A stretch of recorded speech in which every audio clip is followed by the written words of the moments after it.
tal? ¿Cómo andan? ¿Bien? ¿Entendieron las preguntas? ¿Sí? La guía. Es una guía pedagógica, ¿sí? ¿Qué quiere decir esto? Va a las cuestiones centrales que están en los textos que ustedes trabajaron. Entonces,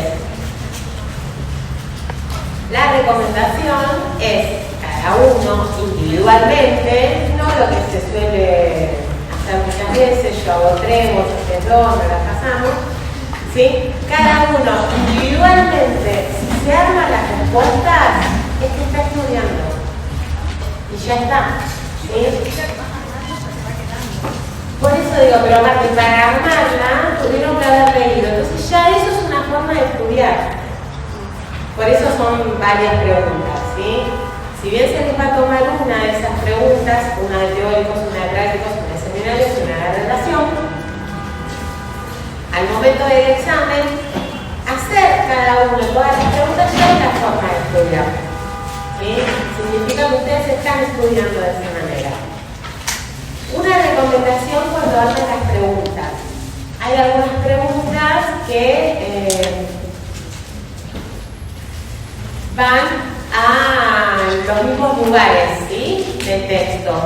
Abordan las mismas temáticas, tal vez, ¿sí? Cada una con un enfoque distinto, por supuesto, y después cuestiones que ustedes pueden ampliar. Cada pregunta, ármenla como única. ¿Qué quiero decir con esto? Porque ustedes ya lo pusieron en otra, no piensen que, bueno, ya está, lo puse en otra. Cada pregunta es única, porque ustedes van a tomar una. Entonces, si ustedes no hacen esa articulación de esos conceptos, por ahí lo pusieron en otra, hay algo que les va a faltar en esa. ¿Sí? Entonces, como ejercicio también de relación y de articulación, como forma de poder complementar, digamos, lo que es la respuesta a nivel de lo específico que le pidan, tómense ese trabajo de, aunque lo hayan puesto en otra pregunta, integrarlo en esa nueva. ¿Sí?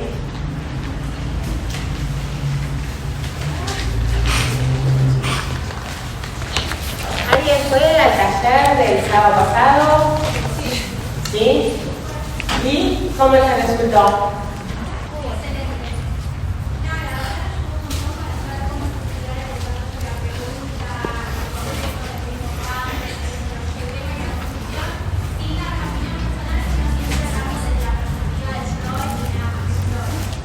Exacto, perfecto.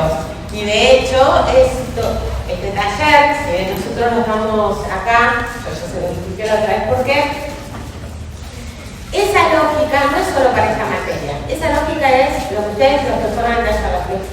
La lógica que trabajaron ahí es para todas las producciones, ¿sí? Para todos los exámenes de las diferentes materias. Si no le piden opinión, no la opinión, como dijo la compañera, ¿sí? Y la posibilidad de armar una respuesta con ese ordenamiento en relación al marco, es decir, desde dónde están contestando ustedes, qué es lo que se les pide para contestar, eso les suma puntos al momento de la corrección, ¿sí? Contestan efectivamente lo que se les pide y después pueden complementar con otras cosas. Si quieren, cuando arman las preguntas después de esta semana y la otra, háganse algunas anotaciones, si quieren, ahí ustedes en sus papeles, ¿sí? Como algunos, podría complementar con tal cosa. Ustedes ya les lleven, ¿sí? Y les sirva después, en el momento del parcial, si les toca esa, también se acuerdan. Por ahí no lo desarrollaron, pero dijeron, esto se relaciona con tal cosa. Eso sería un complemento. Primero es lo central y después es el complemento. ¿Sí? Porque no es poner todo lo que estudiaron, sino que es efectivamente algo que esté vinculado. Entonces por ahí con una anotación que ustedes se hagan, eso después les sirve en su momento para desarrollarlo. Recuerden que para corregir los parciales no se los está evaluando ni a ustedes ni lo que ustedes estudiaron. Lo que se evalúa tanto en un parcial escrito como en un parcial oral es lo que ustedes pueden dar cuenta en ese momento. ¿Sí? Entonces, por eso el ejercicio de la escritura previa, ¿sí? Hoy en día que no está tan desarrollado el tema de la escritura, hacer ese ejercicio de la escritura previa realmente les va a ayudar muchísimo para después el parcial. No es solo estudiarlo, sino hacer el ejercicio de escribir. Bueno, ¿alguna duda con respecto a las cuestiones formales? Este sábado a las 20, este viernes a las 20, va a estar ese taller integrador de articulación de los conceptos, de los nudos conceptuales de teórico, práctico y seminario. Es a las 20. De todas formas, eso va a quedar grabado y va a poder ser de acceso para ustedes dentro de la semana previa al examen, ¿sí? Así que lo van a poder consultar los que estén cursando otra materia en ese horario o no puedan. Claro, eso es inmediatamente, pero bueno, ahí nomás, la idea es que sí. Hay cuestiones que son más técnicas, digamos. El link se va a subir al campus. El link de acceso se va a subir al campus, tanto para entrar en ese momento como para después poder ver el video. ¿Sí? Las dos cosas van a estar en el campus. Bueno. Las preguntas del seminario parcial, en la clase que viene, que es la de repaso, ¿nos vamos a poder resolver con vos?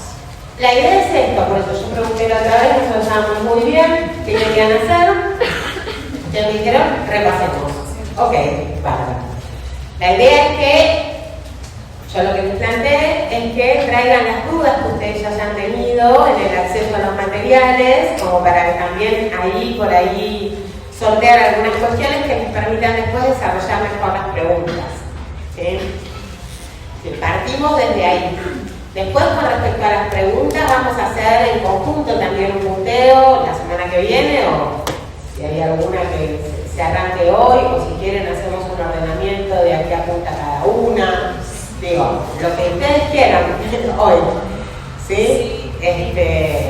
Si alguien tiene como alguna duda puntual, a partir de que empezó a estudiar, o que le haya quedado como pregunta en el dictado de la semana pasada o de toda la cursada. Creo que las dudas que podamos tener ya apuntan directamente a las preguntas que teníamos. Entonces podríamos ir haciendo un punteo, me parecería, no sé. Ok, bueno, el compañero dice que las dudas se articulan a las preguntas, pero por eso digo, por ahí a alguien le quedó alguna otra que no está directamente en las preguntas, pero que seguramente ayuda después a la formación de la pregunta. ¿Sí? ¿Alguien trajo alguna pregunta para trabajar hoy?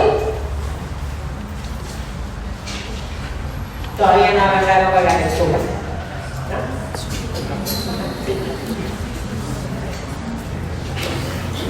Entonces no hay ninguna pregunta especial, más allá que estas. No digo, más allá de estas, alguna pregunta que cada uno tenga. De la semana pasada de chiste, ¿alguna duda quedó? Bueno.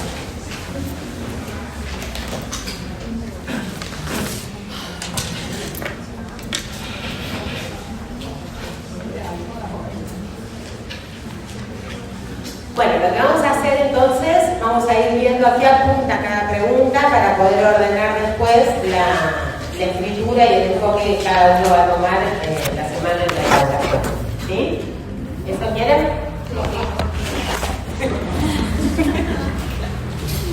No me explayo, que si tienen otras dudas un poco más finas, tal vez. Porque la verdad que las preguntas de seminario están bastante centrales en relación a lo que venimos trabajando, ¿sí? Son preguntas simples, no sé qué les pareció a ustedes. Desde los tres espacios son las más generales. Hay otras muy enfocadas. Bueno. Después van a leer todavía. Vamos con la primera. Expliquen las razones éticas de Freud para abandonar la técnica de la hipnosis en su texto Tratamiento psíquico, tratamiento del alma. Acá, ¿qué es lo que tiene que hacer? Ubicar el texto. Ubicar el texto, ok, sí. ¿Y qué del texto? ¿Qué dirías de ese texto? Por ejemplo, ¿qué dirían de ese texto? Sobre la ética, como que dice que como queda la paz de la expresión, por eso descarta la hipnosis. ¿Cómo? Yo creo que descartaría la hipnosis porque es comunicación que queda bajo sugestión. O sea, habla de la ética del analista con el paciente. Habla de la ética del analista con el paciente. La pregunta apunta a eso, a explicar. ¿Sí? Si uno explica, tiene que dar cuenta de cuáles son esos motivos y fundamentarlos. ¿Sí? Eso pone en juego una explicación. Por eso dice, explica las razones éticas para abandonar la hipnosis en ese texto. ¿Sí? Ese texto no es un texto que esté trabajando directamente con la histeria de defensa, no es del mismo orden que lo que trabajamos en psicoterapia de histeria, por ejemplo, donde también abordamos la cuestión en relación al abandono de la hipnosis. ¿Sí? Tiene otro estatuto este texto. Este texto lo que planteaba inicialmente era la relación, efectivamente, entre el cuerpo y la psiquis. ¿Sí? En un primer momento. Ahora bien, ¿cuáles son las razones por las que Freud abandona la hipnosis? Las razones éticas primero. Había razones que no eran analizables, que no eran analizables. A ver, ¿y qué más? Porque esa sería más técnica. Esa remite a la técnica. La pregunta es, ustedes van a poner las dos, ¿sí? Pero la pregunta es cuáles son las razones éticas. Hay razones éticas y hay razones clínicas, podríamos decir, y técnicas también, pero hay razones éticas que son las primeras que están planteadas acá. Sí. No tocaba el origen del síntoma, sino que trataba el síntoma temporalmente, lo levantaba, pero después volvían a surgir o surgía un síntoma que lo reemplazaba. Por eso creaba dependencia del paciente hacia el analista. Y no le parecía ético eso a Freud. Él quería estudiar el origen de los síntomas. Muy bien. O sea, vos ahí estás ubicando las dos, ¿sí? Una que es clínica, en relación a la eficacia, y después la otra que implicaba una posición de dependencia, ¿sí? Freud planteaba el riesgo de la habituación, decía él, con respecto justamente a lo poco durable en relación a los efectos y que en todo caso se podría continuar hipnotizando, sugestionando, anulando una y otra vez. Me acuerdo del ejemplo que he hecho de que él podía tener lleno su estudio, su clínica, todo el tiempo con personas para hipnotizar, pero prefirió estudiar la posible cura. Exactamente, la pregunta es la relación a la causa. Pero fundamentalmente la dimensión ética que plantea Freud acá tiene que ver con esa posición de dominio. ¿Sí? El saber lo tiene el enfermo. ¿Cómo? El saber lo tiene el enfermo. El saber lo tiene el enfermo, pero más allá de eso, justamente el abandono de la hipnosis que plantea Freud acá tiene que ver con la posición del sujeto en relación al hipnotizador. ¿Sí? Acá utiliza la figura del hipnotizador donde queda una posición de sumisión y dependencia. Ese es el motivo ético, ¿sí? Para el abandono de la hipnosis. Después tenemos los motivos clínicos, que son estos que estuvieron diciendo, ¿sí? Lo limitado en relación a los efectos, que los síntomas retornaban, que no se trabajaba sobre la causa, que también, recuerden que él acá lo pone en relación a los pacientes que no se dejaban hipnotizar como una primera forma de resistencia. Y efectivamente Freud ahí ubica que se está contra fuerzas, ¿sí? A veces es una relación cuantitativa entre esa lucha de fuerzas y por lo cual no se puede doblegar solo con sugestión. ¿Sí? ¿Qué más por eso? ¿Sí? Lo primero es la dimensión ética, eso es lo que quiere. ¿Puede seguir agregando? Se puede seguir agregando. ¿Qué se puede seguir agregando? Al además de las clínicas, por supuesto, ¿sí? Y las técnicas en esa dimensión, ¿qué más podrían agregar? El paciente es pasivo en esa relación y por eso sí, porque es pasivo, se resuelve el conflicto. Exactamente, esa pasividad también habla justamente de esa posición de dominio en la cual Freud se corre, ¿no? Como la dimensión ética. Pero yo ubicaba esos primeros elementos que son los centrales, eso es lo central que pide la pregunta. Ahora, ¿qué más podrían sumar ahí? Sí. Podría agregar que se da cuenta que la orden diagnóstica dejaba saber que había algo más, que daba la plena consciente del sujeto realizado. Buenísimo. Lo que dice, ¿se escucharon lo que dijo la compañera? ¿No? Bueno, efectivamente, ¿para qué deja el uso Freud de la hipnosis? ¿Sí? Dice para la investigación. Lo que planteaba la compañera es el efecto, lo que le extrae a partir de la hipnosis y fundamentalmente el efecto poshipnótico, ese saber que extrae de esa experiencia en relación a que hay sucesos, ¿sí? Que comandan las acciones del sujeto y que él nada sabe de eso en forma consciente. ¿Sí? Eso le permite a Freud justamente ubicar una dimensión que nos comanda que no tiene que ver con la conciencia y separa lo psíquico de lo consciente. Por ejemplo, esa argumentación es un plus muy importante, ¿sí? Digamos, es una respuesta muy completa. ¿Qué más? Si quieren. La técnica que sigue. Ajá, muy bien, la técnica que sigue, dice la compañera. También pueden poner la técnica que sigue, pueden ubicar, porque habíamos dicho hace un ratito que el enfoque que tiene este texto, si bien aborda la cuestión en relación a la hipnosis, es diferente de que trabajamos en estudios sobre la psicoterapia de la histeria, ¿sí? Si quieren, pueden ubicar alguna de las cuestiones de psicoterapia de la histeria a partir del fenómeno clínico de la resistencia, ¿sí? Dando más soporte a la dimensión de la clínica, de la eficacia clínica también. Bueno, perdón, profesora, pero yo entiendo ahí como que ya nos vamos de la pregunta puntual. No, yo decía en psicoterapia de la histeria en el punto que tiene que ver con las razones que él da para el abandono de la hipnosis en psicoterapia de la histeria, ¿sí? Que son similares, pero ya ahí tiene al lado el fenómeno clínico de la resistencia como una noción. Entonces, exactamente, ya es un enfoque clínico, el otro es otro tipo de enfoque. ¿Alguna duda con esto? Entonces lo principal sería la dimensión ética, que es la posición de dominio, sumisión y dependencia que ejerce el psicoanalista frente al enfermo. Eso lo aprendí a Francia. Sí, pero ¿se responden sobre eso? Chicos, no. Por eso hicimos como, bueno, las diferentes dimensiones de por qué no a la hipnosis, qué uso en todo caso ubica en ese texto. Si quieren pueden hacer ya la articulación con cómo él lo plantea, esta misma situación sobre psicoterapia de la histeria. Súper completa.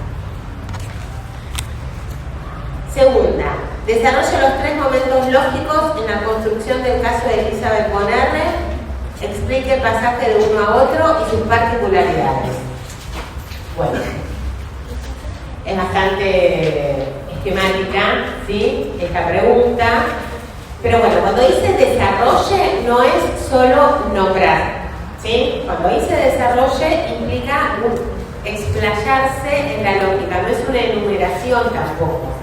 El desarrollo, si le piden que desarrolle, ustedes tienen que armar un texto, ¿sí? Que dé cuenta de con qué tiene que ver cada uno de los periodos. ¿Recuerdan los periodos? A ver. No. ¿Y qué pasaba ahí con ese primero? ¿Por qué no nos quedamos con ese? ¿Qué es lo que encuentra Freud?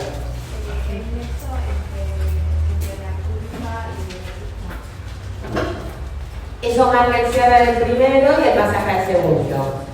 Pero justamente en el primer momento, Freud ubica que hay algo, después de hacer su distinción diagnóstica, Freud lo que ubica es que justamente el despliegue de todos los padecimientos de Elizabeth, lo que supondría esa primera lógica en relación a la oración, no alcanza la curación, ¿sí?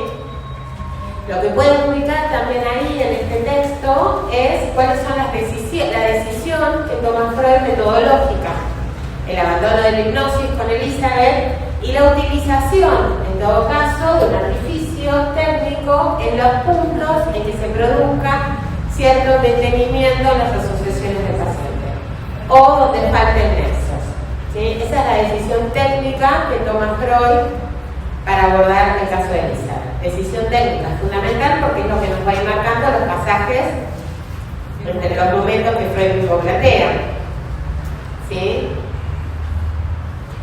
La compañera decía, ese primer momento culmina efectivamente con ubicar el motivo, ¿sí?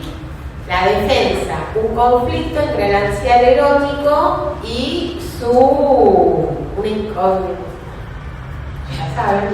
inconciliabilidad, ¿sí?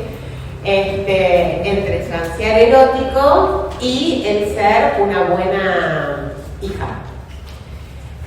De todas formas, nosotros lo hemos trabajado, ¿sí? Eso ya es un armado que ahí se arma un conflicto. Ese conflicto es un armado que da lugar a un reproche, porque en realidad no tiene absolutamente nada que ver su paseo por el lago con su despertar sexual con que el padre hubiese empeorado, ¿sí? Hay algo que eso es una respuesta a lo que tiene que ver, digamos, con una cuestión del orden de lo sexual en ella. Y el segundo momento, hace preguntas sobre el relato, sobre la paciencia, muy bien, ¿sí?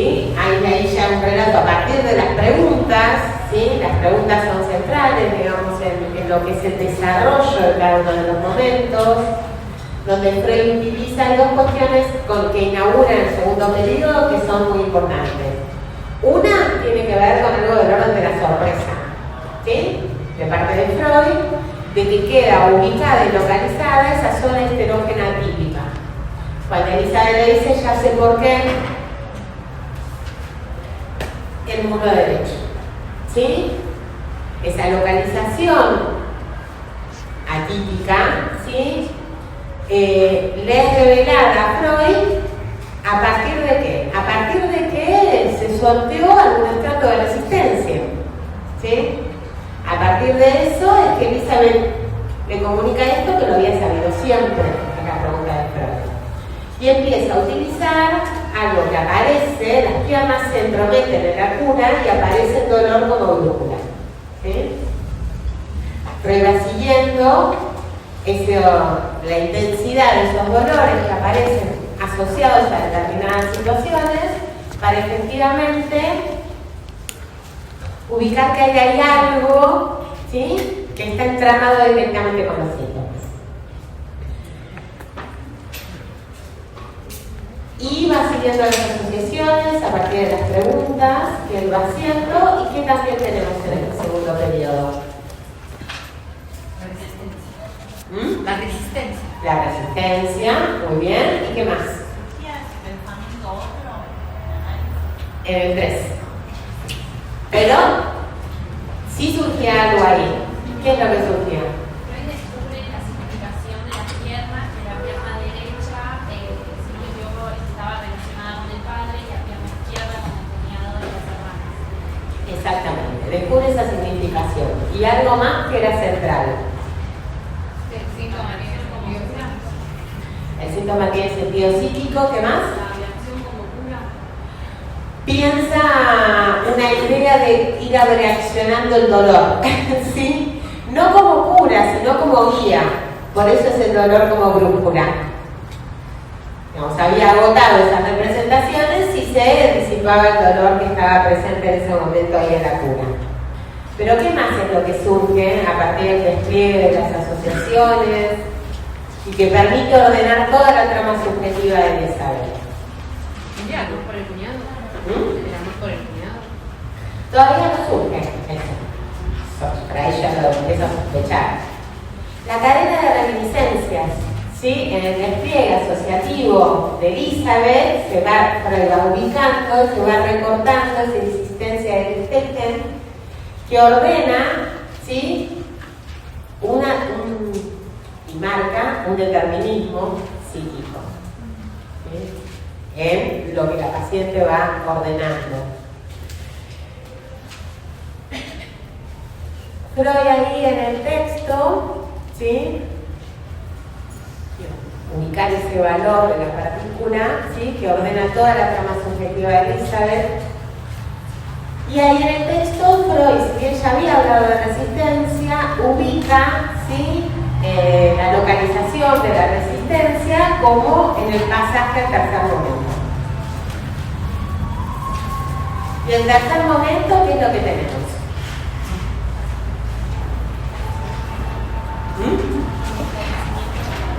El esclarecimiento de la cura. ¿Y qué más? El alivio somático. ¿El? Alivio somático. Con el cuerpo aliviarlo. Con la catarsis. Un poquito hasta un momento donde ahí aparece el recrudecimiento de los síntomas. ¿Sí? ¿En qué momento aparece el recrudecimiento de los síntomas? Cuando está más cerca de la resistencia, cuando está más fuerte. Cuando ya se está acercando a la zona Digamos, Freud continúa, ¿sí? En relación a la presencia, aún hay alivio, pero todavía hay presencia en el dolor. satisfacción en el dolor. Exactamente, hay satisfacción en el dolor, eso es algo que Freud ya había intuido en un inicio, pero lo que sucede en este tercer momento es que la sospecha de Freud es resuelta. Ahí se presenta la emergencia de ese pensamiento otro, a partir del despliegue de la cadena asociativa por las preguntas que le hace Freud. Y a partir de la emergencia de ese pensamiento otro, es que se produce un recrudecimiento de los síntomas. Y todo el problema de la reelaboración y la necesaria readmisión de ese pensamiento. ¿Sí? Entonces, tienen ahí el esclarecimiento de la cura, efectivamente, hay algo del orden de lo inconciliable en relación a lo del cuñado, pero en la emergencia de ese pensamiento también lo que se produce es el recrudecimiento de los síntomas y la necesaria reelaboración.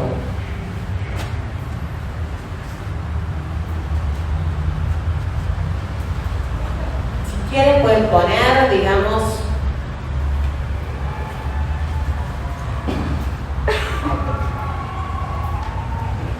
Freud se pregunta por qué están todos estos pensamientos otros, pero eso ya son cuestiones que son preguntas que está planteada Freud en el texto en relación al manual clínico. Sí.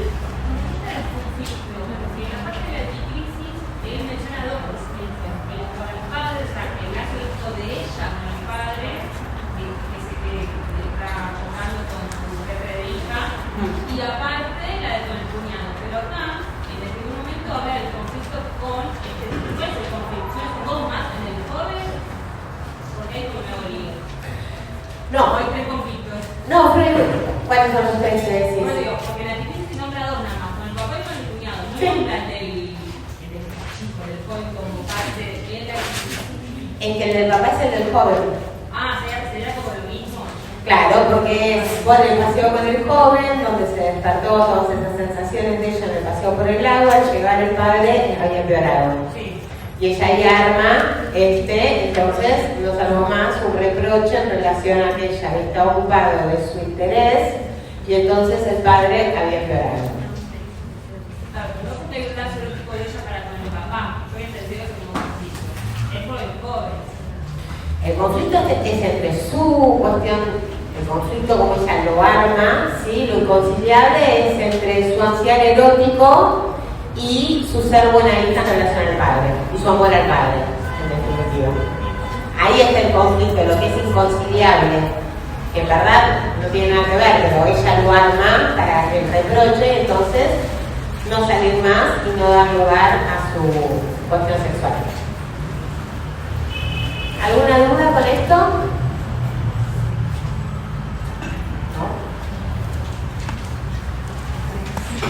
¿O por ahí les quedó alguna del texto en su momento? Insisto en eso. Tercero, el síntoma de Elizabeth Bonarre le enseña a Freud sobre el símbolo lémico en la neurosis. Desarrolla. ¿Qué hay que poner acá? Vaya un poquito más de elaboración.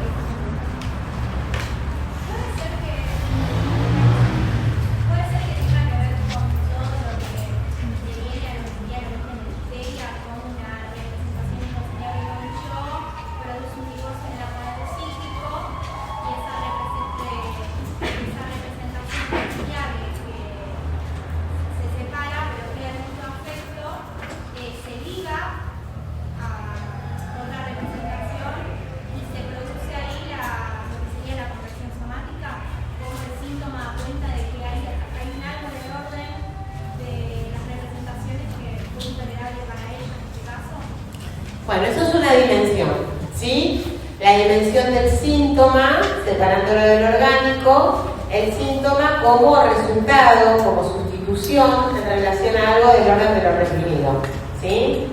Algo del orden de un deseo reprimido. Bueno, esa es una dimensión. ¿Qué más?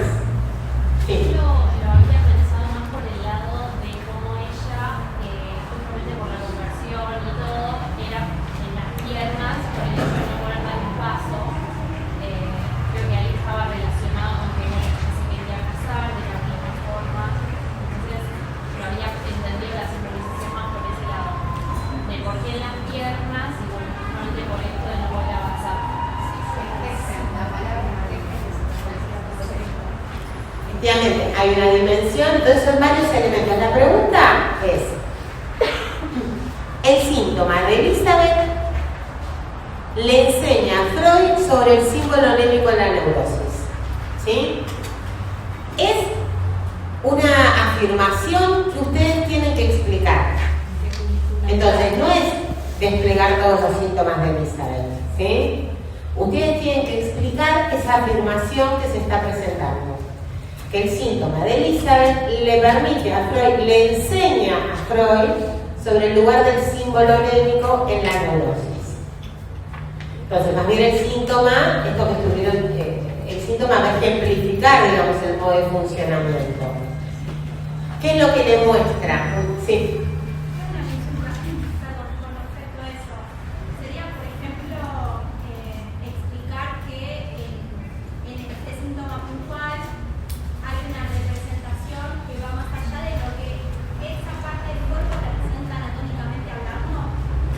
Hay una apoyatura somática, que Freud llama solicitación somática, pero fundamentalmente, a ver, ¿a dónde ustedes también trabajaron mucho la cuestión del símbolo?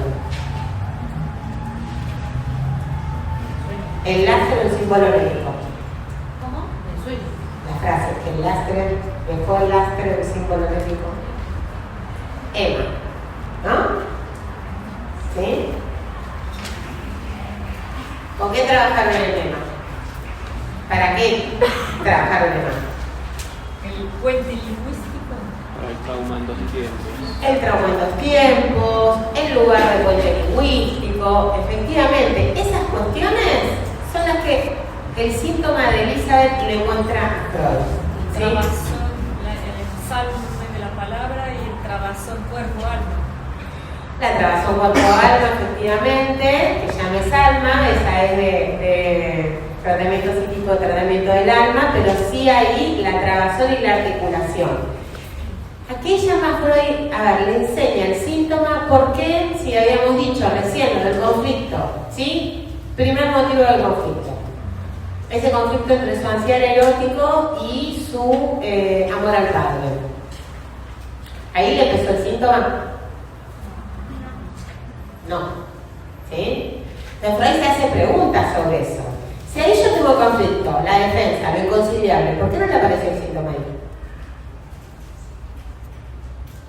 Es decir, no hay una determinación directa, hay una sobredeterminación en los síntomas. Es es lo que después justamente amplía en el desarrollo de psicoterapia de la histeria. Entonces hay una pregunta de Freud en relación a eso, ¿por qué no apareció en ese momento el síntoma? De un modo estable, ¿sí? Entonces ahí es que Freud empieza a trabajar justamente que son un suceso de situaciones y el lugar que tiene el símbolo némico que permite conectar justamente esas diferentes situaciones con eficacia. Igual que Emma, la risa y el vestido, ¿sí? Risa y vestido permiten conectar las escenas, más la cuestión sexual, ¿sí? Esos tres elementos permiten conectar las escenas y constituirla, la primera como romántica, ¿sí? En este caso, el síntoma, estas preguntas en relación al desarrollo del historial, lo llevan, le enseñan a Freud justamente del lugar que tiene como símbolo némico en relación a esa marca que queda asociada a qué, dice Freud, se apoya en la solicitación somática. Ese dolor físico como expresión de un dolor anímico está apoyado en una solicitación somática. Además de eso, en la pregunta por la determinación, porque las piernas tenemos esa apoyatura y tenemos el lugar de la simbolización, ¿sí? También, como planteaba la compañera, no dar un paso, ¿sí?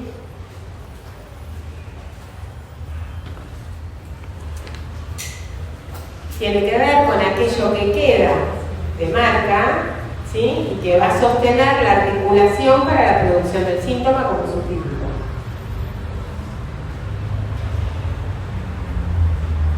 Esa dimensión del soma, de la facilitación somática, es la apoyatura a nivel de cuerpo que tiene el síntoma y que es en donde se va a articular algo del orden de la satisfacción. Tenemos la dimensión de la representación y la dimensión de la satisfacción en el síntoma, ¿sí? Entonces el símbolo némico permite esa articulación. Entonces también hay algo en estas preguntas, ¿por qué no apareció en ese momento? Que también es algo que lo lleva a Freud a interrogar para después plantear el síntoma en 2 tiempos, el trauma en 2 tiempos, ¿sí? Por eso la pregunta es, ¿qué le enseña? Le enseña a Freud, es la afirmación, ¿sí? Sobre la neurosis.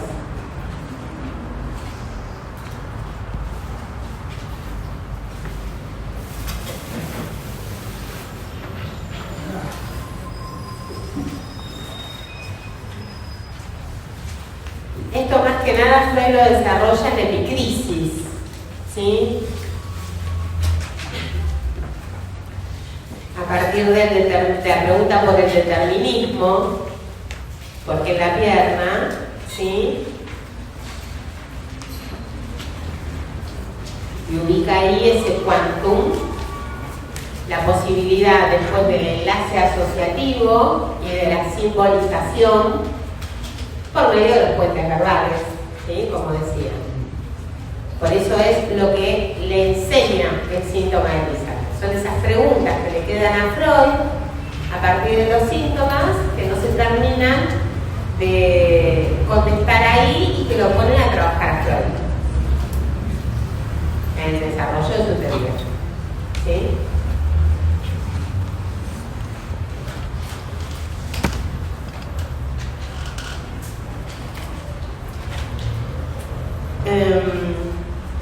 En sobre psicoterapia de la histeria, Freud sostiene que el material psíquico de una histeria sí se figura como un producto multidimensional de por lo menos triple estratificación. Desarrolle. A ver. Si le dicen, esta es bastante esquemática también, pero si dice desarrolle no es mencionar la triple estratificación nada más, ¿sí?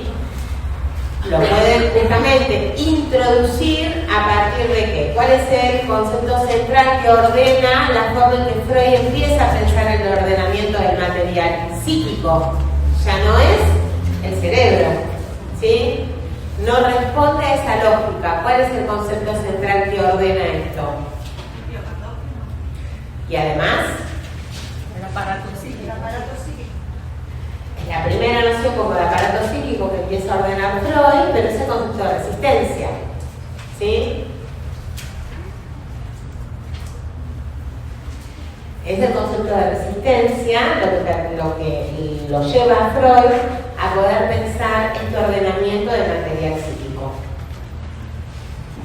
Y el trabajo analítico, ¿no? El trabajo ahí pueden agregar a partir de desarrollar efectivamente cada uno de los estratos, ¿sí? Pueden ampliarlo ubicando el trabajo del analista, el trabajo del paciente, ¿sí? Esto es una forma de ampliar la respuesta y no quedarse solo con lo que les pide, nada más, ¿sí? Lo pueden ampliar de esa forma, ubicando el trabajo del analista, el trabajo del paciente, es decir, el avance en sentido radial en dirección al núcleo o el avance periférico, el despliegue periférico del paciente, ¿sí?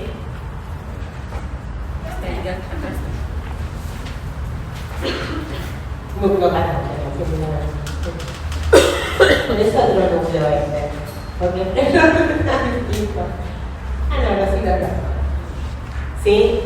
Entonces, ubican las tres dimensiones que plantea Freud, cómo está ordenada cada una.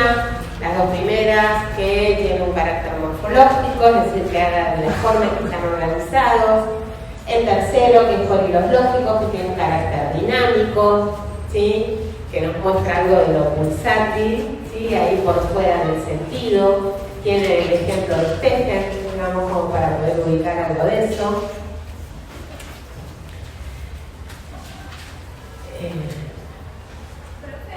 Sí.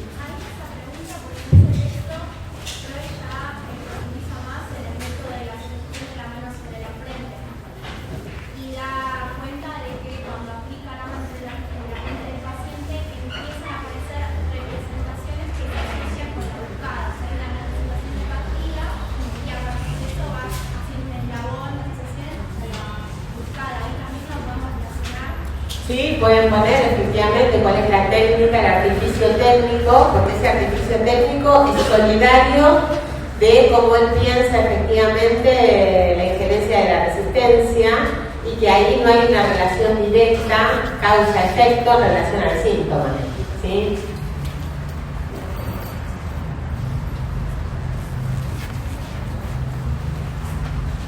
¿Qué más podrían agregar acá si quieren? La asociación libre, ¿no? ¿Ya? Son inicios en relación a la asociación libre, todavía no está como tal establecida, ¿sí? Digamos, son los elementos que le van a permitir a Freud desarrollar el inconsciente dinámico y la solidaridad lógica que tiene ese ordenamiento con la asociación libre, con la técnica de la asociación libre.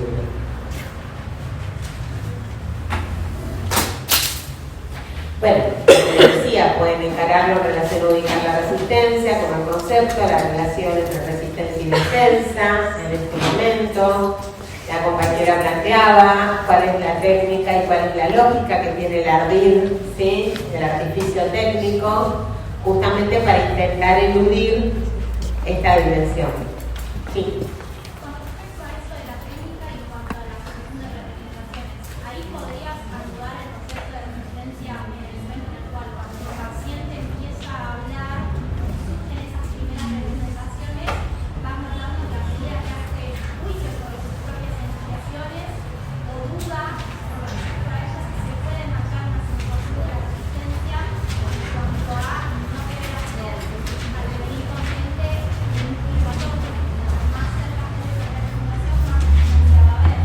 Ese es el segundo nivel, justamente, ¿sí? El que se ordena por estrato de resistencia, el material ordenado por estratos de resistencia. Mayor resistencia hay, cuanto más cerca del núcleo. Esos tres estratos, ¿sí? El primero, el lineal cronológico, el sentido inverso, el segundo estrato por estratos de resistencia y el tercero por hilos lógicos, son el núcleo de la pregunta que tienen, ¿sí? Sobre eso lo ordenan, por ejemplo, ubicando el lugar central que tiene la resistencia, lo pueden poner en relación a la defensa, después de desarrollar este material donde ya se separa claramente del ámbito de la medicina, pensar un aparato psíquico ordenado así, y después pueden ubicar cuál es la tarea de cada uno, del analista y del paciente. Si quieren sumarle otras cosas, vinculada a eso, se lo pueden sumar, pero ahí ya tienen como una estructuración bastante completa.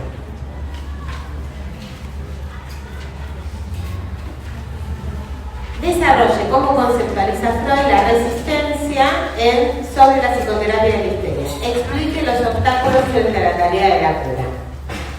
Entonces, acá primero es desarrollar lo que mencionábamos recién, ¿sí? En relación a la noción de resistencia, la relación de resistencia con defensa que usted plantea acá, y entonces eso también lo que le plantea es una lógica en cuanto a la dirección de la cura, que es ir venciendo estratos de resistencia, ¿sí? En ese punto, Freud después lo que plantea son los obstáculos. ¿Cuáles son los obstáculos?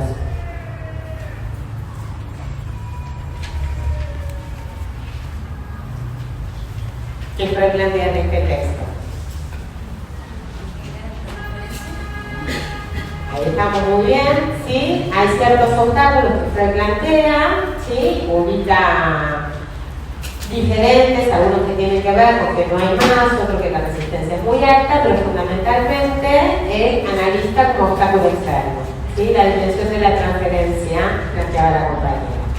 Entonces, esos son los elementos, esa dimensión en relación al analista como obstáculo externo, y esos dos lugares que Freud establece ahí en el texto, vinculados a qué?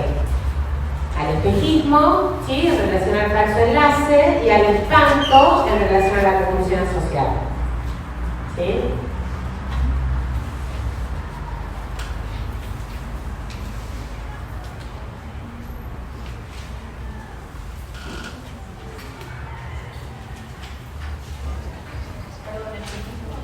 Espanto, ¿sí? El espejismo en orden al falso enlace.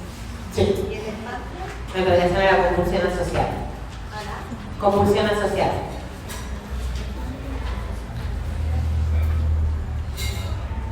Eso sería como lo que se les pide acá. Quieren a partir de resistencia, de defensa-resistencia, decía, ubicar cuál es entonces la forma en que Freud está pensando la cura, quieren ubicar ahí que hace un ordenamiento del material a partir de la clínica, lo pueden poner, ¿sí? El núcleo tiene que ver con eso. Desarrolla el trabajo de interpretación que propone Freud para los sueños, ubicando sus límites.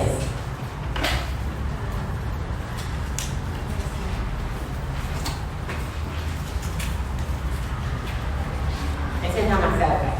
Sí. Ahí pueden hablar. Ese está más cerca en la temática. Ahí pueden hablar. Desarrolla el trabajo de interpretación que propone Freud para los sueños, ubicando sus límites. Tomando fragmentos por fragmento, Ajá.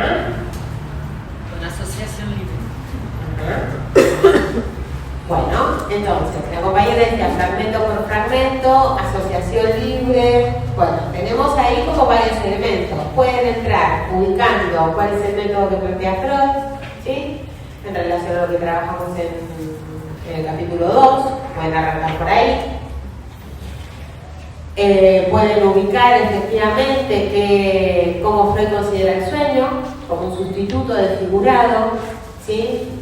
La relación entre el trabajo de interpretación y trabajo del sueño, de la conferencia 7, por ejemplo. El trabajo, o sea, en el sentido de desandar el camino realizado por el trabajo del sueño. Sustituto del figurado, de que contenido manifiesto, pensamientos oníricos latentes. Hay un trabajo de interpretación, digo, hay un trabajo del sueño para desfigurar por acción de la censura, ¿sí? Esos pensamientos oníricos latentes en contenido manifiesto. El sueño es el relato del del sueño, ¿sí? Y el trabajo de interpretación intenta desandar el camino con relación al trabajo del sueño. Esa es la lógica que plantea la conferencia 7. A partir de eso, ¿sí? Por eso decía, pueden ubicar método, ¿sí? De capítulo 2, como él plantea, su método de descifrado, ¿sí? Parte por parte, saber lo que tiene el paciente, pedir la asociación al paciente sobre ese contenido, pueden hacer ese desarrollo y la articulación entre trabajo de interpretación y trabajo del sueño. ¿Cómo hay que acceder al material? Hay varias pistas. Las reglas, vieron cuando estoy hablando de las reglas técnicas, ¿sí? ¿Con qué se encuentra en el trabajo de interpretación? ¿Con qué? Algunas, olvido. Duda, olvido, muy bien, ¿qué más? Esos están al servicio de qué? La duda y el olvido. Censura. ¿Cómo? Oír. Freud ubica que la censura onírica es la que opera en el trabajo del sueño. En el trabajo de interpretación nos encontramos con la resistencia, ¿sí? La resistencia como una objetivación de la censura. Pero ubica la censura operando en el trabajo del sueño, ¿sí?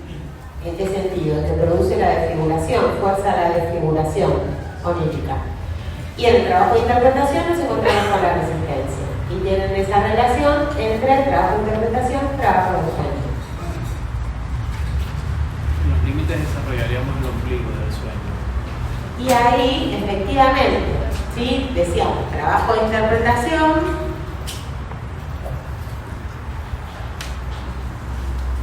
ubicando sus límites. ¿Cuáles son los límites? Ok, el ombligo y el hipertropía. ¿Son límites a qué? La orientación. Eso, muy bien. Son límites a la interpretación, ¿sí? No son los límites del sueño, son los límites a la interpretación, al sentido pleno. Freud lo ubica en ese punto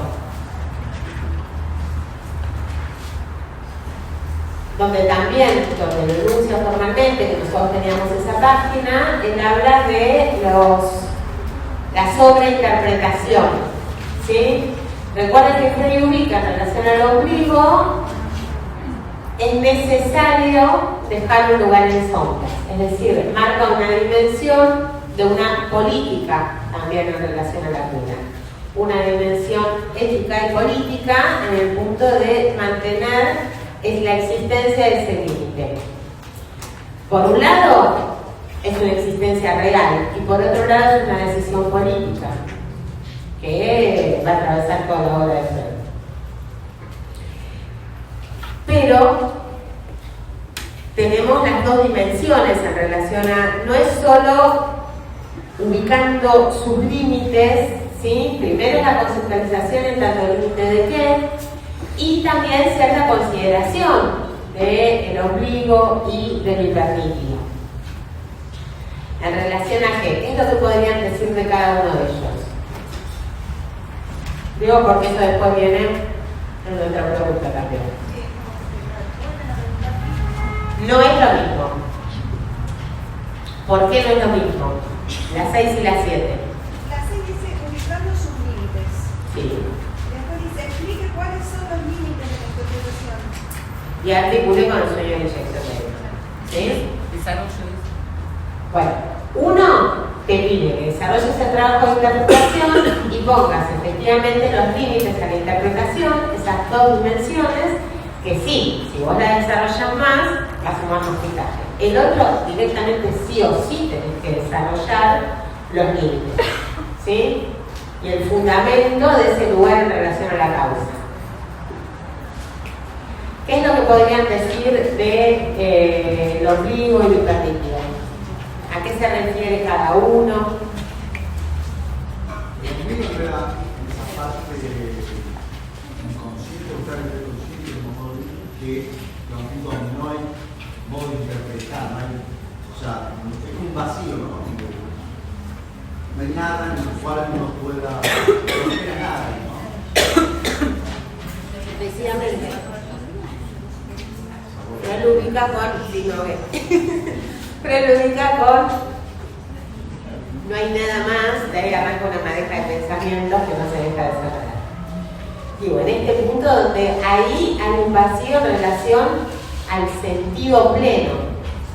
Ubicar los límites a la interpretación, ¿sí? Lo que está diciendo es que no hay interpretación plena, que no hay un sentido pleno, que hay algo que no es capturado por los representantes, ¿sí? Tenía que ver con la represión primaria. Va a tener que ver con la represión primaria y el ombligo como elemento, como fenómeno que Freud aísla, digamos, también ahí en el sueño de la inyección de Irma, da cuenta justamente de ese no todo como representante psíquico. En esta pregunta 7, que piden que articulen con el sueño de la inyección de Irma, nosotros vimos el sueño de la inyección de Irma para dos dimensiones. Una dimensión que tenía que ver efectivamente con ejemplificar el trabajo de interpretación, dar cuenta ahí también de la asociación libre, de cómo se ponen en juego los procesos de trabajo del sueño, ¿sí? Esa dimensión es lo que Freud está planteando en relación a que posee un sentido, que posee un motivo, el sueño, y la otra dimensión tenía que ver con lo de la placa al final, ¿sí? Entonces le fue revelado al doctor Freud el secreto de los sueños. El secreto de los sueños es efectivamente que hay un límite, es dimensión de límite a la interpretación. No hay una interpretación plena. Estos límites, a ver, el ombligo del sueño no es la garganta, ¿sí? No es la garganta. Si ponen en la garganta, no está bien. ¿Qué es lo que dirían que es? En el sueño de la inyección de Irma, lo que ocurre efectivamente cuando Freud va a buscar más palabras, justamente se encuentra con un vacío en relación a eso, con un agujero en relación a eso. No es la garganta. Eso viene a determinado lugar. ¿Sí? Revela en ese punto de horror, ¿sí? Porque se encuentra, en lugar de con palabras, se encuentra con el revés del cuerpo. Esas formaciones rugosas, los cornetes con escaras, ¿sí? Las manchas blancas. Hay algo que no es del orden del representante psíquico en ese punto. Cuando ubican lo hipernítido, si ponen articule con lo hipernítido no es trimetilamina, ¿sí?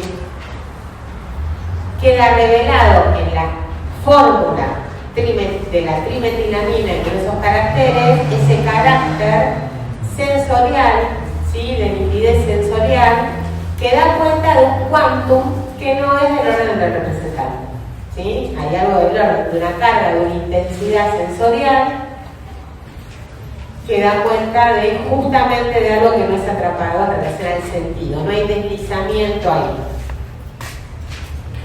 Freud, en el desarrollo del sueño de la inyección de Irma, ubica cierta relación entre ambos articulado a muerte y sexualidad. ¿De acuerdo? Al deseo inconsciente. Freud ahí lo que plantea, lo que queda en el sueño de la inyección de Irma, ¿sí? Es cumplido su deseo preconsciente. Recuerden que el deseo inconsciente no se cumple, se realiza en el encadenamiento, ¿sí? De los representantes psíquicos. Lo que sí aparece cumplido es un deseo preconsciente, el deseo de responsabilizarse, ¿sí? Y el deseo de venganza. Cuando hablamos del hipernítido, ¿con qué mecanismo lo vinculamos? ¿Con cuál más? Realización. No. Quantum, carga, polo sensorial, al polo sensorial. No, el motriz es de la acción, todo lo contrario, porque es bien alucinatorio. La vividez sensorial te está mostrando justamente que viene de de este lado del aparato. Articulado al polo perceptivo, ¿qué tenemos ahí? ¿Qué fuerza? La condensación, ¿sí? Ahí teníamos esa distinción entre la condensación vinculada a efectivamente la economía del aparato y la distinción con las condensaciones, que eran aquellas que operaban por el trabajo del sueño al servicio de la censura para desfigurar. Entonces teníamos la condensación como propia de la economía psíquica del aparato, que fuerza ese polo perceptivo, algo de esa marca, ¿sí? Que no es del orden del representante psíquico y que da cuenta de un quantum en esa zona inicial del aparato. Que ustedes trabajaron capas intuitivas, por ejemplo, ¿sí?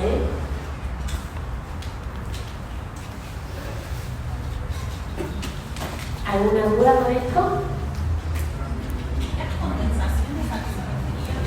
Las condensaciones se refieren efectivamente a aquellas que operan puntualmente al servicio del trabajo del sueño para desfigurar.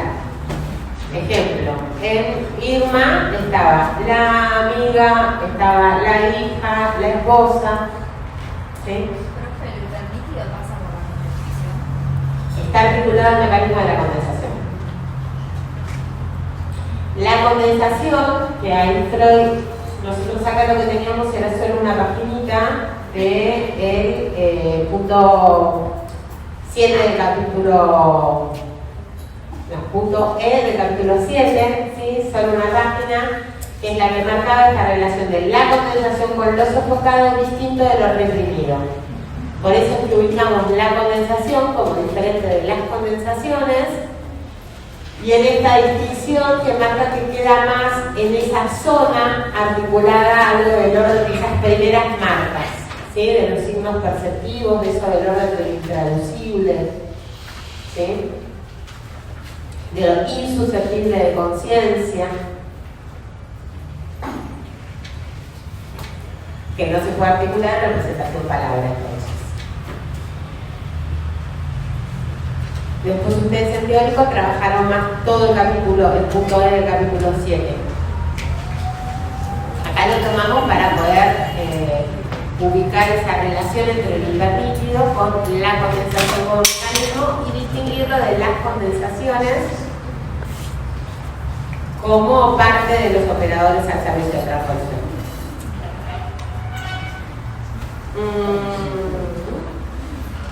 Explique la diferencia entre el olvido y ombligo del sueño en relación con el trabajo de interpretación. Tienen que explicar, es decir, dar las razones de esa diferencia.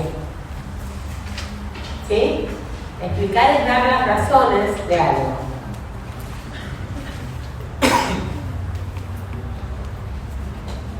¿Qué dirían? Que el olvido es trabajo de la censura y que el ombligo es el punto de la inconsciencia, que la censura no tiene nada que ver. Bueno, lo podríamos decir efectivamente. El olvido, ¿sí? Está al servicio de la resistencia, del trabajo de interpretación, y el ombligo es límite a la interpretación. ¿Sí? Esa sería como la distinción central.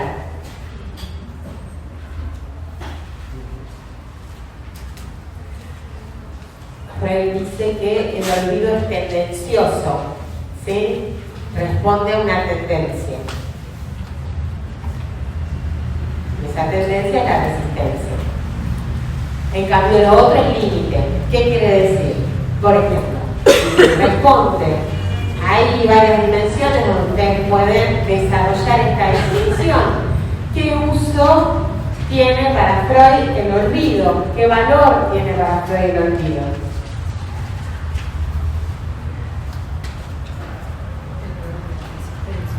Y si está articulada la resistencia, ¿Qué valor tiene para Valor Freud? central, porque justamente ahí hay algo que se olvida. Efectivamente, sí tiene un lugar central, es algo donde no es que Freud lo descarta, todo lo contrario, el olvido, esos puntos de fracaso son para Freud una marca, ¿sí? Un lugar por donde ir. Entonces nos dicen, ay, soñé algo pero no me acuerdo. Bueno.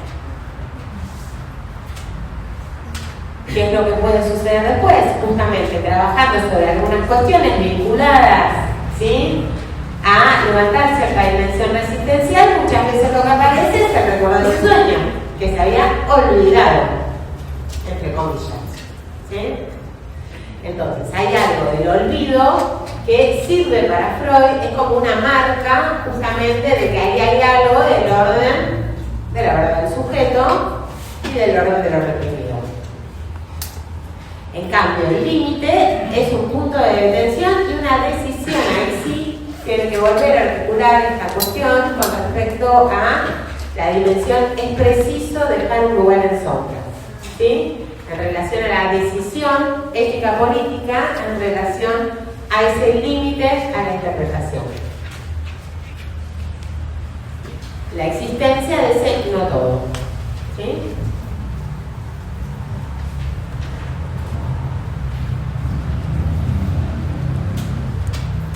A ver, los límites no son algo malo, ¿sí? Tienen mala prensa, pero los límites son condición de posibilidad en la vida, ¿sí? Si no hay límites, nada es posible. Si todo está permitido, nada es posible, ¿sí? Digamos, el límite es condición de posibilidad. Hay algo posible, también sosteniendo la existencia de ese límite. Permite ordenar las cosas y permite una regulación al sujeto y en la vida, ¿sí? ¿Está ahí? O sea, que lo que es parte de eso de la resistencia es como, Sí. no de la censura. Opera la censura y está al servicio de la resistencia cuando aparece en el trabajo de interpretación. Claro, ahí no lo decimos una vez. Es que en realidad Freud lo que plantea a la altura de la interpretación de los sueños es justamente la relación directa entre resistencia y censura. Él dice, la resistencia es la objetivación de la censura, ¿sí? Entonces, ubica una relación entre ambas y pone la resistencia articulada con la fuerza que nos encontramos en el trabajo de interpretación. Y la censura como algo que nos encontramos cuando ya ha sucedido, ¿sí? Esa es la diferencia que plantea Freud.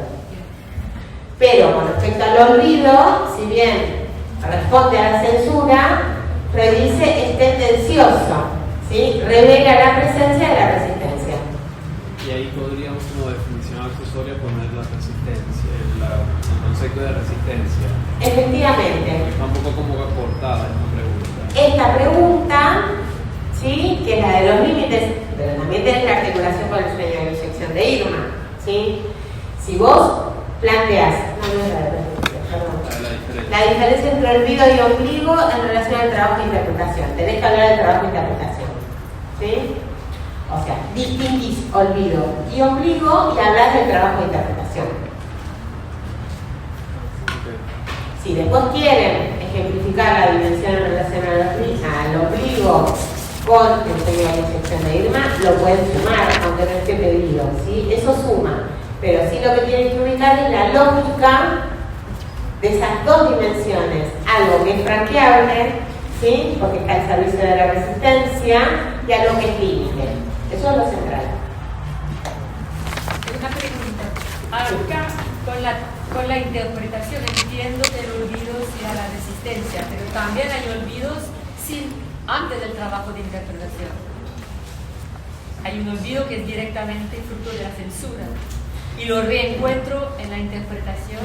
Y, por ejemplo, ahí se puede olvidar lo que soñó, pero si lo dice en análisis, ¿entendés? Ahí se puede olvidar lo que soñó. Yo me levanto, ¿sí?, y me olvidé lo que soñé. Sé que soñé, pero me olvidé. Pero no lo digo en análisis.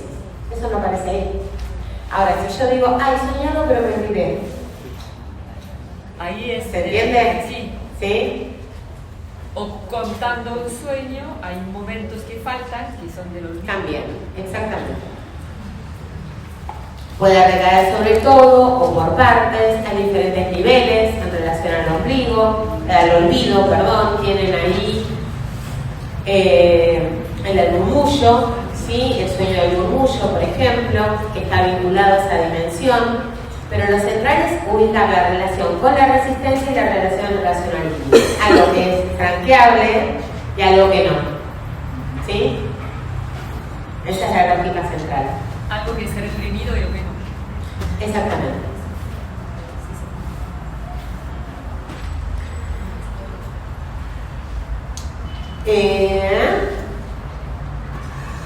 Explique la interpretación analítica y la asociación libre. Articule con el olvido de palabras extranjeras al ICUS. Ahí que tienen que poner.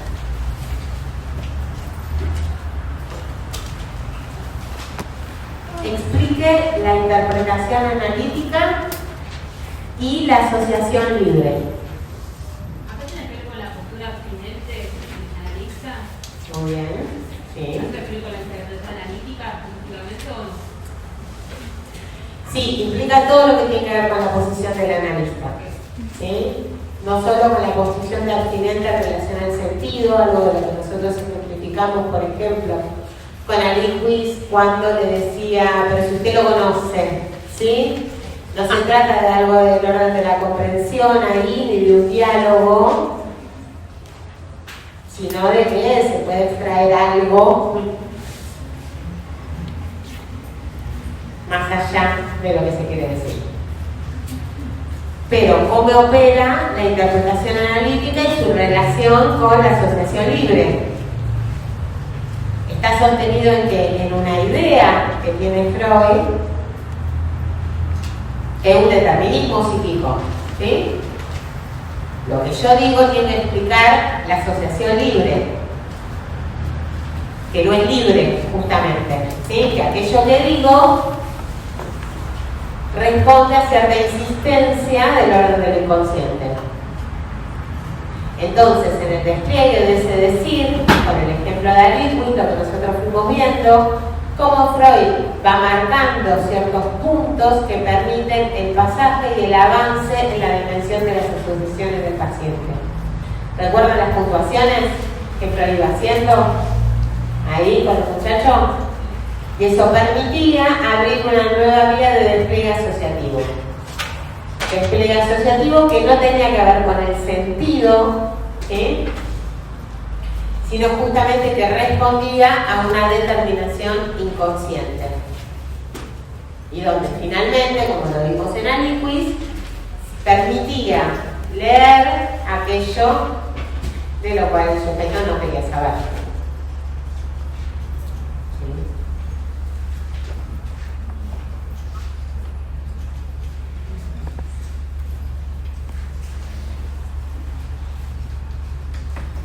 Ahí mismo también, justamente, está la posición abstinente, la regla fundamental que planteaba ahí en una formulación, ahí en el caso.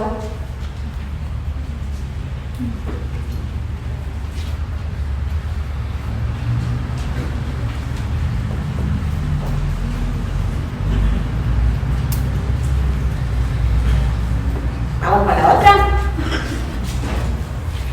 En el libro del chiste, Freud clasifica los chistes. Esta fue de la semana pasada, sí que lo tiene que ver un poco más fresco. En el libro del chiste, Freud clasifica los chistes en inocentes y tendenciosos. Explique las dos dimensiones en juego.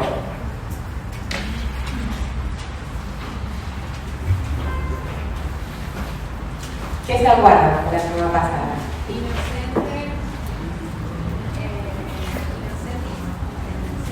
Sí, muy bien. Inocente iba más relacionado al juego de palabras y el hacer que da la satisfacción acá animada a eso, que quizás sea más infantil. Yo viste el ejemplo de tu hijo, la zanahoria.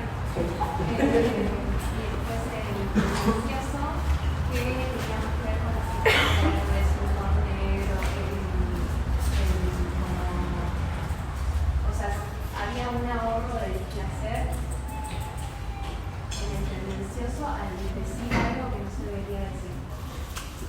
Por ahí va. La diferencia entre chiste y sueño, por ejemplo, ¿sí? Es que en el sueño hay ganancia, en el chiste hay ganancia de placer.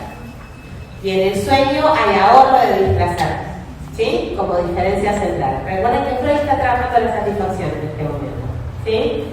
Y va a tratar de distinguir satisfacción de placer porque se encuentra con ciertas satisfacciones que no son placenteras. Entonces, él está con 3 ensayos, con Dora y con el libro del chiste, ¿sí? Freud, lo que ubica, le interesa en relación al libro del chiste, tiene que ver efectivamente con la obtención, la articulación de cierta satisfacción en la producción lingüística, ¿sí? ¿Cómo se produce esa ganancia de placer? Freud se pregunta en relación a eso. ¿Qué es lo que hace? ¿Sí? ¿Cómo se produce esa ganancia de placer? Para eso había hecho todo el análisis de la técnica y la tendencia que trabajamos otra vez, ¿sí? De la técnica, chistes en la palabra, chistes en el pensamiento, de la tendencia, los chistes tendenciosos, los chistes inocentes, y a él fue ubicando ya desde familionar algo del orden de cierto ahorro, ¿sí? Entonces, Freud ubica esa ganancia de placer relacionado con el ahorro de un gasto de inhibición, de sofocación, de represión articulado a los chistes tendenciosos, ¿sí? Hay 2 fuentes del placer que se produce en el chiste, ¿sí? Los chistes tendenciosos le sirven a Freud para ejemplificar esos chistes donde hay una ganancia de placer por el ahorro de energía psíquica en mantener algo inhibido, sofocado. Esa misma quantum se descarga como risa, produciendo placer, ¿sí? ¿Por qué ahí tenemos esta articulación? Porque está la cuestión que no es mental, es la resonancia en el cuerpo. La risa se explota en el cuerpo, ¿sí? Regala una descarga en relación a la risa. Y en ese sentido es que lo articula una satisfacción. Por otra parte, lo que tenemos es la otra dimensión como fuente de placer, ¿sí? Es la que obtiene a partir del análisis de los chistes inocentes. Hay también Freud ubicado un alivio, ¿sí? En principio, de un alivio de gasto de energía psíquica. Mantener una coherencia, ¿sí? En un discurso. Por eso lo asocia al juego y al juego de los niños. Finalmente, al jugueteo de la lengua misma en la emisión de los sonidos, ¿sí? Algo de ese placer original, placer infantil que ubica Freud y que lo pone en relación a un placer previo. Cuando dice lo de placer previo, porque Freud lo que plantea, porque el juego de palabras, la homofonía y todo eso está vinculado a eso, y es placer previo en el sentido, como en el sentido sexual, ¿sí? A ver, lo previo al acto. No es 1 más 1, no es una cosa más otra cosa, implica una sumación. ¿Se entiende lo que digo? No es lo mismo ir directo a los bifes, como dicen, ¿sí? Que toda una cuestión previa, hay una sumación ahí. No es 1 más otro igual, 1 más 1 igual a 2. ¿Sí? Hay una sumación que se produce. Por eso Freud dice, generalmente en los sueños, en los chistes, están las 2 dimensiones en juego. E incluso, Freud dice justamente, los que despiertan más franca risa en un adulto están articulados más al orden del ahorro de gasto de energía psíquica, mantener algo inhibido, reprimido. Lo otro implica un contento, por eso lo plantea como más ligado al placer previo en el punto de cómo nos predispone para también permitirnos nosotros soltar esa inhibición. ¿Sí?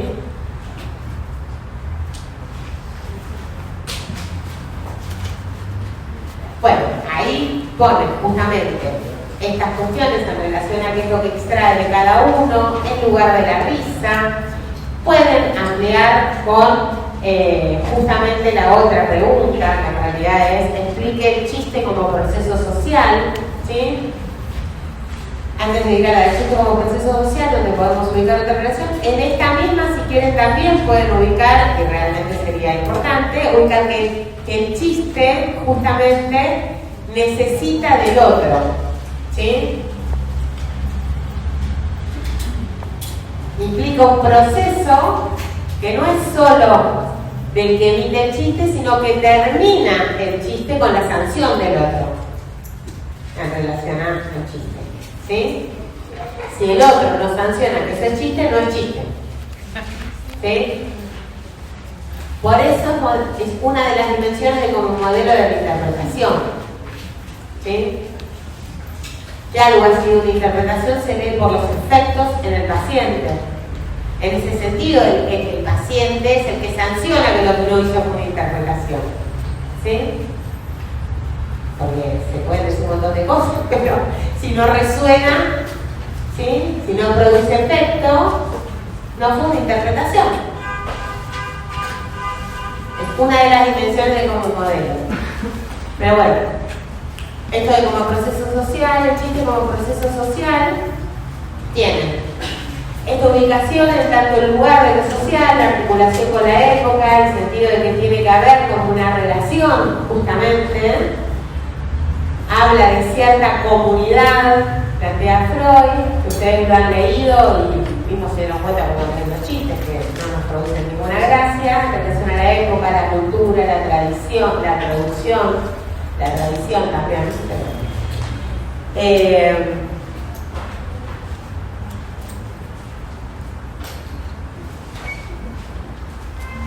una cosita.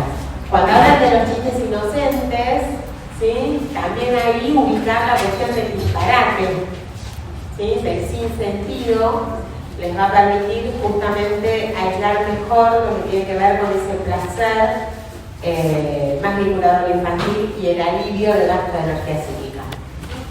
Sí. Ahí me quería preguntar, o sea, los inocentes pueden ser, porque yo lo leí así, capaz que el ahorro tiene que ver justamente, o que el placer tiene que ver justamente con la propia técnica del chiste en los inocentes. ¿Cómo? No está mal decirlo así. Más allá del juego, que también se puede tirar como técnica, cuando no solo las técnicas, tiene que ver con el juego de palabras. Claro, pero usted va reduciendo cuál es el punto, ¿sí? En dónde está el verdadero ahorro, ¿sí? Y tiene que ver con algo justamente de ese alivio de gasto de energía psíquica y que remite a ese placer infantil. Como en el punto de reducción va pasando por todas esas dimensiones para llegar a ese punto de reducir esa fuente en ese placer de jugar con la palabra, ¿sí? Con la materialidad de la palabra. El chiste como proceso social, además, digamos, de la explicación que habíamos dicho del proceso del chiste culmina con el otro necesario, si quieren para sumar, pueden articularlo a el chiste como modelo de interpretación, ¿sí? Igual, bueno, para la semana que viene, que va a ser jueves, yo tengo que haber preparado las preguntas y entonces ahí sí van a quedar preguntas.